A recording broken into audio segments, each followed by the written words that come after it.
Babawi raw ang kapulisan laban sa mga umano'y NPA na nanambang at nakapatay sa 6 na pulis sa Gihulngan, Negros Oriental.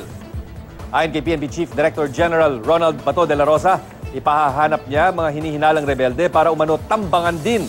Kabilang sa 6 na napatay nitong nakarang linggo ang hepe ng Gihulngan Police na si Superintendent Arnel Arpon. Batay sa paunang investigasyon ng pulisya, rumeresponde ang grupo sa pag-atake ng umano'y NPA sa isang lokal na opisyal nang tambangan din sila ng mga hinihinalang rebelde. 3 pulis ang sugatan sa insidente. Aminado si PNP Chief De La Rosa na nagpababa ito ng moral ng mga pulis. Pero pinaalalahanan niya ang mga pulis na huwag panghinaan ng loob at sa halip ay lumaban. Nalagot. Kasi may mahimuot. Di man ka dapat mahimuot na malagot ka. O may subo. So, tanaw ni mo, nakakuan man siya sa moral sa atong kapulisan?